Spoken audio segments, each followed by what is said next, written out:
When I first saw the RCL, I was very excited about it. It's something that I've never seen before, and I was definitely interested in learning how to become a remote control operator. I was kind of amazed at the technology actually. I said, hey, you take a Lionel set, now it's real life. The technology where you can move a 250,000-pound locomotive with a remote control and do anything you want with it. My first reaction was like, wow. The computer system is something that I've never seen anything like it before.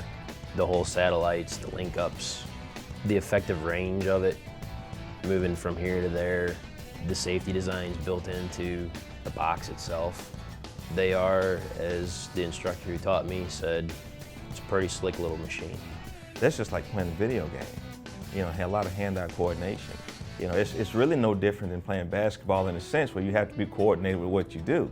You have to pay attention. It's one of those things like anything else. It's a very simple thing, but you can't get complacent with it. You have to be alert and attentive.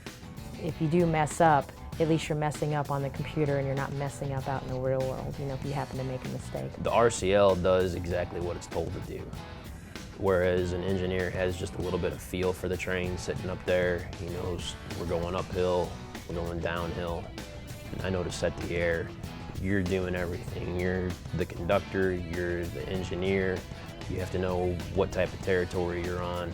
You have somebody else who's also working with you who does the remote control, and you work together. So it's like two set of eyes, two people doing the same job.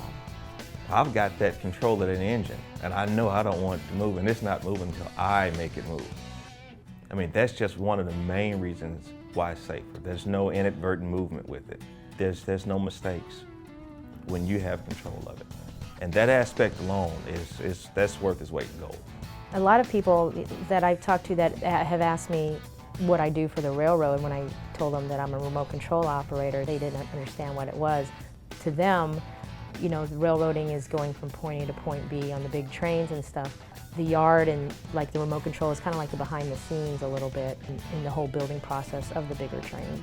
They took a kid straight off the street who knew of the railroad, knew what it was, but had to learn how to take and run the engine and switch with it, build the train itself, a whole nother ballgame. Well, I would think that Union Pacific, one of the reasons why they use the RCL is a safety thing. You don't have necessarily as many people on an engine. When you have somebody not on something that can hurt you, you've got a better chance of no one getting hurt.